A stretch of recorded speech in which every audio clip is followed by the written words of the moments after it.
Hey Axie fam, I know that my previous video was focused on scholars, but this one, managers, I got you, don't worry, I'm making some videos for you as well, and this is one that I have actually been asked and requested to make for quite a while, and that is scholarships, how to get them started, best practices when working with them. Well, that's what this video is all about, so anybody who is currently running, interested in, or planning to run a scholarship in the future, you guys, this is the video for you. I'm going to share everything I know about scholarships as well as some best practices and ways to keep things organized and running smoothly so that you can make the most of the scholarship and make an impact in people's lives. Now, I do apologize. I know that I haven't been making as many videos this last week. We're dealing with a crazy heat wave up here in Vancouver, BC, and I'm just struggling to survive. So if you notice that it seems like it's really hot in here, it's probably because it is very, very hot right now, but I had to make this video. I want to get these out there. So let's start off with the very, very basic question. What is a scholarship? You know, not everybody here might understand exactly what that is. Well, I don't entirely know about the origins of it, but from what I know at least, it started because this game has been around for a while and has had some earning potential for quite a while now. And people have realized that, hey, look, just me as an individual, I'm kind of capped by my earning potential, so what if I got more people on board? Even before I got big into understanding all of the politics of this game and understanding the scholarships, I had this thought in my mind too. So it just comes natural that people would start to develop this kind of system. So a scholarship, it consists of two specific entities. The most important in some people's minds is the manager, because they are going to be the one who's creating the scholarship. They're having the Axies that people are going to play. But personally, I think equally as if not more important is the scholar themselves. And that's the individual who's going to actually be playing the game and going to be earning the SLP, AXS, whatever it might be that they're earning while they play.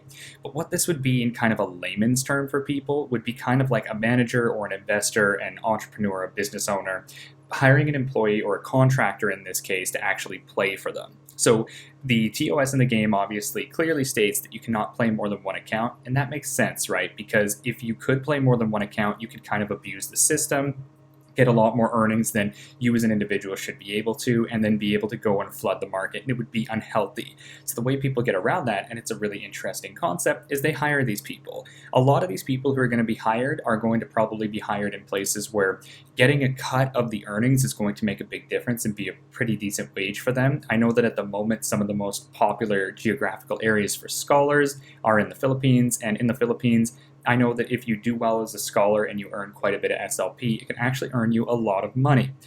So that's one of the main reasons why people do this. But on the manager side, well, why would a manager do it? Well, the manager's going to do it because in this game, obviously, you have to breed and you need SLP for that. So there is always an SLP shortage. You can always use more SLP. And the idea behind it is, sure, get more people to play on teams that you have and have more opportunity to grow your portfolio at a greater rate. So it does actually work. And the cool thing is that you're getting somebody hired who's going to then be paid out a cut of what they earn, which will make a difference in their life too. So I actually love this system. I think it's incredible. I do think maybe there needs to be a bit of regulation on it. Okay. That's a scholarship. That's exactly how it works. Now, jump into one final point before I get into the steps here, and that's something I've been asked a lot as well, is cuts, terms. Well, what do you pay your scholars? How do you agree to come to terms on what each individual is going to earn? Well, that kind of depends, right? This is a peer-to-peer contract that is being developed, so it does vary quite a bit. But what I notice is that the averages are around that 50-50 range, and of course, this can sway in one way, either to or for the manager or the scholar. And that's where things get a little bit controversial at times. I personally believe that there is no reason to play or pay a scholar anything less than 50% of what they earn. Personally, I start everybody at 50 and then give them opportunity based on performance and tenure to actually make more than that. So just to give you guys full disclosure on how I do it, that is how I run my scholarships. Most of my scholars are very happy with that, and I'm very happy with it too, because I continue to earn and they continue to earn, and you guys just look after your workers, right? A little snippet of advice from me. I am a successful business owner. I have plenty of employees who work for me, and they're all very happy. You know, none of them are complaining. They make sure that they're appreciated, they're respected, and everybody works together. So apply this to what you're doing here. If you are creating a good business relationship and you're appreciating the people who are working for you, they're going to appreciate you. So make sure that you give people a fair wage. Don't manipulate them, take advantage of them. Just work with them. And I'm sure that they will appreciate and work for you and do very, very well. So that's a quick little snippet I just wanted to throw in there, but that's kind of what I see for the percentages. It usually never gets anywhere too crazy below like 10% of that 50% range, maybe 60% for the scholar, maybe 60% for the manager. It really depends, right? But that's kind of what I see. Okay.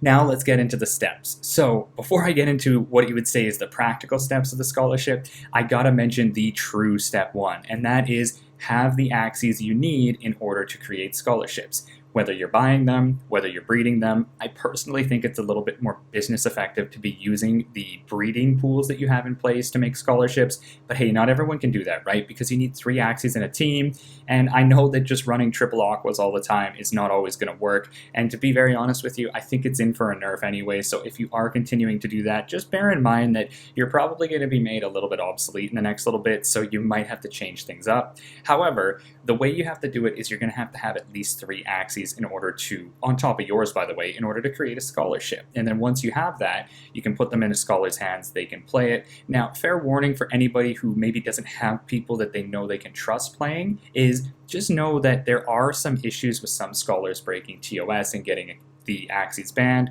Now, that's not going to mean that your assets are gone by any means, but it does mean that they are going to be banned for a certain amount of time. So just make sure, if you have some really, really expensive zero breed Axies, I would highly recommend considering putting them on maybe a scholarship for somebody you really know and trust, rather than just some random person who you found in the main Axie Infinity Discord. Just a bit of caution that I want to put out to my managers there. So let's jump into the steps now. What do you need to do? Well, first thing you need to do is you need to make a plan, because we all know that if you just get into something like this and it scales up, you're going to get disorganized, things are just going to start not working correctly, and you're just going to get over your head. It's going to stress you out. So make a plan, jump into an Excel sheet, start putting some numbers in there, start putting some rows together, scholars, start putting the information so that you have login information kept, so that you don't have people calling you or messaging you and being like, hey, I can't get into this, what's the login and the password, and you're on a wild goose chase trying to get it. Get that all organized, use an Excel sheet, and as far as the teams go too, I highly recommend making an Excel sheet to keep track of the teams. Now what I'm going to do is I'll show you what I use here real quick so you can see kind of how I structure the team list on it, and then from there you can maybe make your own that's kind of similar, but let me show you here. So for mine, I go into my team list here and I have it set up. So obviously I have the trainer name, I have the Axie type for the first one. I made it green because it's normally plant. You can make it whatever color you want. I have the Axie type 2, which is the mid, and then I have the Axie type 3. So these two colors, I just chose them. I like blue and red, just to me seems like damage, and backliners tend to be damage. But what I do is I go through, I'll put the type, I'll put the stock number, very important to put the stock number so you can keep track of it, and then I'll put some of the cards that they work with. Yes, you can probably see a lot of my teams are very homogenous, and that's just because I have breeding pools set up, and that's how I run this. If you get to that point as well, I highly recommend it. It's nice to do it this way because then it's a really organic scaling procedure, but this is how I do it. So I highly recommend you do something like this, maybe not identical to this, but something like this. It'll help you keep things organized and it'll work in your favor as you scale. Okay, let's get to step 2. Step 2 is very important. You have to actually create an account for your scholar. So the way you create an account for your scholar is very similar to the way you create an account for yourself. But one of the important things you're going to want to do is you're going to want to make sure that you either have access to this outside of your wallet, which some people do. They maybe create an entire new wallet and seed phrase for their scholars. I happen to have a couple myself just because I have some scholars who I know very well who are referred to me, and I don't mind keeping them on my main wallet. But then I have another wallet for some of the bulk ones, especially because of the previous video I made. I'm going to be bringing on tons of scholars this year, so I'm just trying to keep that organized. If you're running a pool with other managers, you can always make sure that if they, of course, you trust them, you guys can kind of share access to it, whatever you want. You don't want to give somebody access to your main wallet, so just bear that in mind.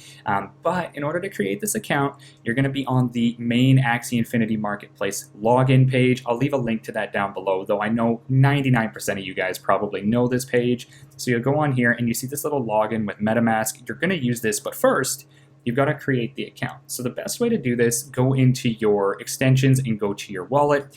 Now, I use Google Chrome. You could pretty much use whatever you want. It's not a big deal. I obviously have a home set up here, so that's kind of what I structure everything through. And then I try and organize things with names if I know people, or I get scholars in general if I don't really know what that individual's name is, or they like to keep the Lunatia, whatever it might be, right? So you're going to have to create these. Now you see there are the Axie Infinity symbols here. That means that I have these accounts hooked up already. You obviously will probably just have one, and that's perfectly fine. There's no problem with that. But what you will want to do is you'll want to go through and you'll want to hit create account right here.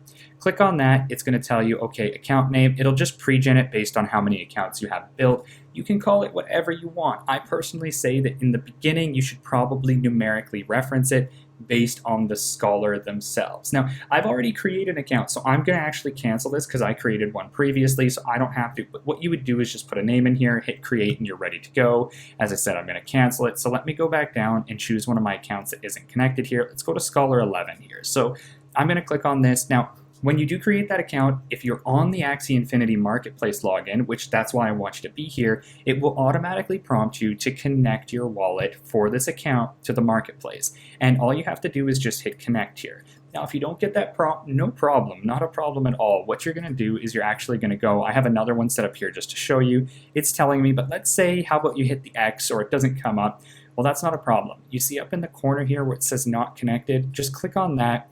Click connect and it'll connect so that you can have access to logging in with the MetaMask. And you need that to be the case, because if you don't, and say I'm on, as I said, Scholar 11 here, and I go to log in with MetaMask, it's just going to track back to the most active, like previously active MetaMask that is connected to the marketplace, and you're just going to keep logging into your own account. So if you notice that when you click on to log in with MetaMask, it just keeps saying, hey, you're logging into this account and it's your main account, you don't know what's going on. Go back and check that connected button because you might not be connected. Once you have that done, you're then going to go in and do the exact same thing with Ronin. Identical thing with Ronin. You're going to go through, you're going to hit create account, and you're going to set it up so it just says, okay, account number, whatever it might be. And that's how you're going to make it work. Pretty easy, right? I'm sure all you guys are on board with me. Now, I like to keep things numerically proportional, so obviously Scholar 11 is connected with Scholar 11. I'm just going to make sure that this is the active Ronin account when I sign in. It's not a big deal if you have the Ronin account active when you sign in for the first time, but it just keeps things organized. So go log in with MetaMask. It's going to process the sign here, so it'll say signature request, origin, Axie Infinity, etc. Now, this wouldn't pop up if you didn't have it connected, so just bear that in mind. It'll say your previous account, so if you don't see that, go back and connect it. So you're going to sign in here. It's going to run you through. It's going to bring you to the primary option here, which is what should we call you? Now, I myself, I have a team name. It's MTTM, so I tend to just go and put in here your name here dash MTTM. And this, I just have this here. If you have a bunch of these, say you're onboarding a bunch of scholars, I might say like number 11 here, just so that people know, hey, you can go in, change your name, give your scholars an opportunity to change their name. Why not, right? Even if they're not the ones who do it, maybe you don't want to give them access to the marketplace. That's fine. It's not an issue. But you should allow people to have a little bit of a connection to what they do. If you just give somebody something that they don't feel any connection towards, you're going to see that people don't put the same kind of effort in. So little piece of advice from Guru here. Try and put that emotional connection out there. That's why we all love Axie. Give other people the opportunity to do it. I guarantee you, when you give somebody a team, even if it's a scholarship team, they're going to grow connected to it because these Axies are just so cute and you use them all the time. They become your digital pets. So this is how I do this here. Your name 11, MTTM, set that up. And now what you got to do is you actually have to go and you have to connect your email and password. And this is where things get interesting. I'm going to show you guys a little bit of a trick that it's going to save you boatloads of trouble, because most people, when they go into this, they go, oh, okay, I've got to create a completely new email. That's how I've got to go through this. It's going to suck. I'm not looking forward to this. Well, no, you don't. You can actually use, sorry about that, you can actually use your Google emails, which are going to give you an opportunity to have endless emails connected to a single email. So I have an MTTM Scholar email. Now what you can do, and I'm going to bring up the page here, is you can actually go and you can type the email in with a plus on it, +1, +2, +3, etc., right before the actual gmail.com. So I'll leave this down below, but just to save you guys trouble, you can create one Gmail. In this case, I choose Gmail because this is where the unlimited emails are connected to. And let's say for me, it would be mttmscholar@gmail.com. Well, what I'm going to do is I'm going to put mttmscholar+1@gmail.com for +1, +2, +3, +4, +5, +6, so on and so forth. And you're going to be able to connect all of those emails to your primary one so that even though you get a ton of these confirmation emails, whatever it might be that ends up happening, you're going to get them all to that same email. And that way you don't have to have like 8 browsers filled with a bunch of emails set up, and it'll save you a lot of trouble. So just wanted to mention this little thing, save you guys all a bunch of trouble just so that you can make it easier for yourselves. Now, I'm just going to get off of this because obviously I'm going to set this up later, but I just wanted to show you guys, once you set up the email and the password, it's actually going to go through and send you the very stereotypical authentication email. You got to go in, get the code, write it in, and then your email and your password are going to be set up. From that point, you have to activate your Ronin wallet. So Ronin wallet's really easy, and just make sure that when you are going to click this, that you're on the right Ronin wallet. Now, if you are on a Ronin wallet that's connected to another account, when you go to do this, it is going to give you an error. But just so you guys know, be on the right account so you can keep things organized. You don't want to get things out of place. Make sure it all works out so you can stay organized and stay on top of it.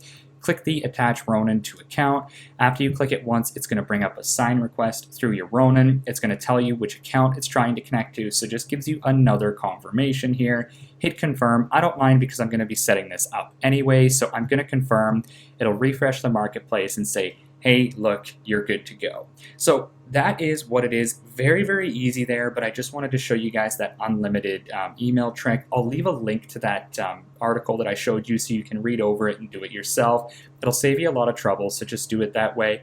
Now that we're here, you can see that obviously they have the your name here. You can go in and you can adjust this just like you would yours once you get the Scholar in. Now, I personally give scholars access to the marketplace so that they can get their own QR code. You don't have to if you don't want to. That's not a big deal. But just remember, if you don't, they can only play on mobile, so you're going to be a little bit limited, especially with the iOS beta being closed and not available to download. So if you have a Scholar, of course, that isn't going to be playing and have access to the marketplace, if you want to give them access, you just click on this show QR code, take a screenshot of this, send it over to them. They can then pull this from their photos and they can log in on the app. That's pretty simple. You guys can do that. But now we get to the next step. The next step is a lot of fun. You actually have to go and you have to send the Axies over to your account. So for those of you who don't know how to do this, I'm just going to give you a quick little crash course on it so that you can see how it works. So first things first, you're going to have to log out.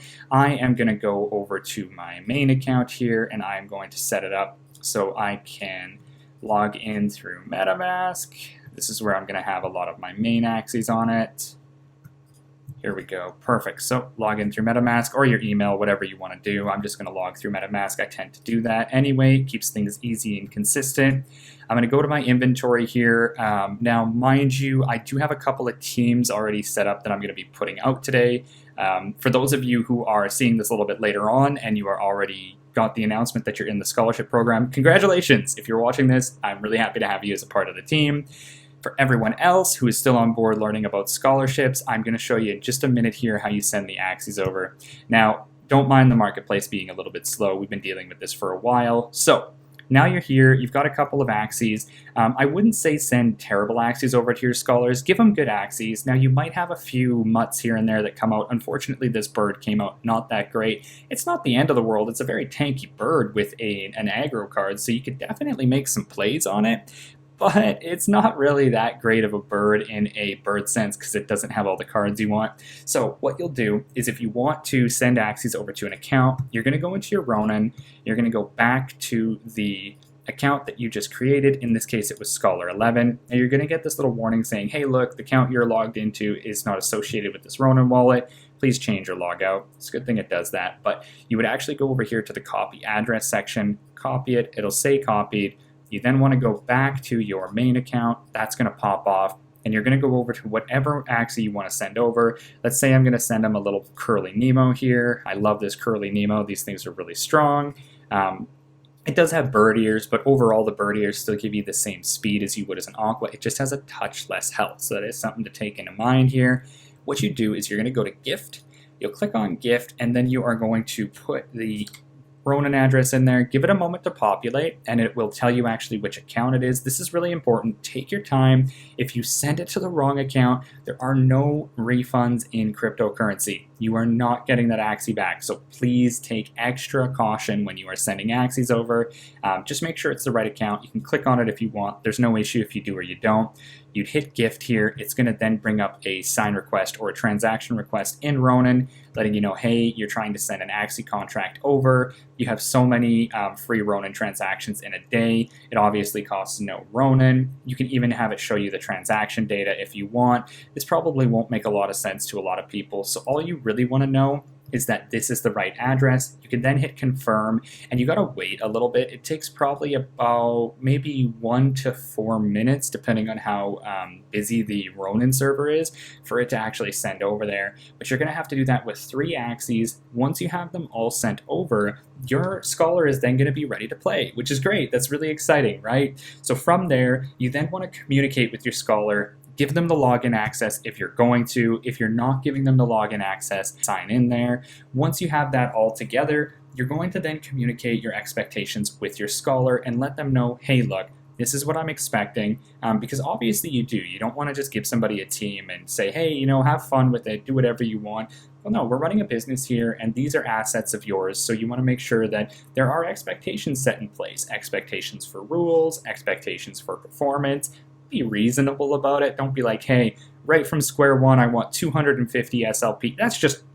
That's absolutely foolish. Like, I'm sorry to say, but that's just not going to happen. Make sure your expectations are realistic, but just also make sure that you are making the most of it, right? In the beginning, expecting something around like 150 SLP a day is really not that bad. As you get going forward, you know, the average scholar is going to try and maximize their SLP gains.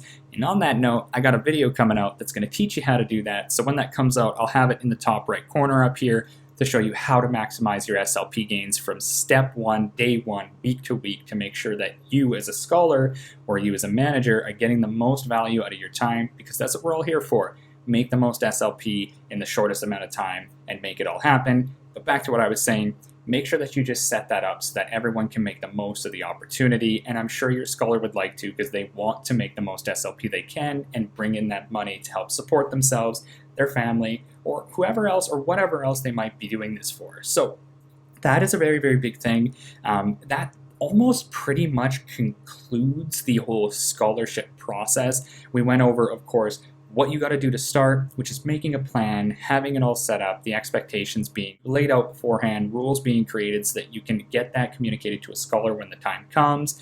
One thing I did not mention in here, just because it's a little bit of a tricky process, is the vetting process. I'll mention that right now just as a little bit of like a snippet at the end here. If you guys are interested in more vetting information, feel free to join the Discord down below. Let us know that you're in here as a manager and you want to learn more about vetting. We'll tell you, but let me just give you a bit of advice on vetting.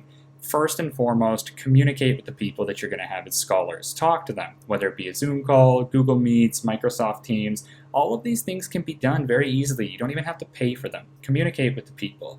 Don't just go onto the main Discord and say, hey, I'm running a scholarship, or go on Twitter and be like, hey, I'm running a scholarship, come and apply, and take the first person that applies. Talk to them. Figure out who they are, make sure that you get a good read on the person. If you really want to be careful about it, I know that one of my community members actually has them communicate with him and then give them the information that he needs about who they are, where they live. Some people even have them take a picture with their ID or their account, whatever it might be. I personally like to get MetaMask and Ronin wallets created ahead of time and then communicated to me, because I do want to know that they have that set up. And I also want to know, hey, I can track that Ronin wallet interactions and activities all the way through to the end. Yes, can they lie to me? Of course they can. That's something that can happen. We can all deal with that. But I just want to make sure I have that kind of authenticity up there so that I can do the due diligence to make sure I have the right people on board. But once again, if you guys are curious about more vetting information, I'll leave a link to the Discord down below in the description. Just click on it. We'll get you into the Discord. Let us know you're a manager, and we'll just make sure that we answer your questions about vetting people, because we got an amazing community in there that's very helpful. And so, yeah, if you want to know more, you just want to be part of the community, join that. And now one final point that I want to touch on. It's a little bit of something I touched on before, but just from a business owner, it's passionate on me. make this happen, make an impact with this, have the right reasons for doing this. Don't let greed drive your decision to make a scholarship. Do it for purpose. Yes, do you want to be prosperous? Of course. My idea and my outlook on life is that you have to have purpose and prosperity, but make sure that you put the purpose above prosperity. So make sure that you're doing this for the right reasons and make the most of it. Be good to your scholars, communicate with them, create a relationship, help them grow. And as they show performance and they're doing really well, make sure you appreciate them for that. If somebody is going above and beyond and making you a bunch of SLP and really well communicated and they're ranking up in the leaderboards and they're just an all around genuine person, that's a friend opportunity there. That's a good relationship, a good professional relationship. And I'm sure that the right scholar is going to appreciate you as a manager very much for what you're doing, because this is making a big impact in their lives. So just have to end it on that, of course, because that is why we're doing this, or that is why we should be doing this. It's all about impact. It's all about legacy. And on that point, I'm going to conclude this video not with the traditional, but just with a line that I say all the time. Success is not a paycheck. Success is a legacy. All right, guys, until next time.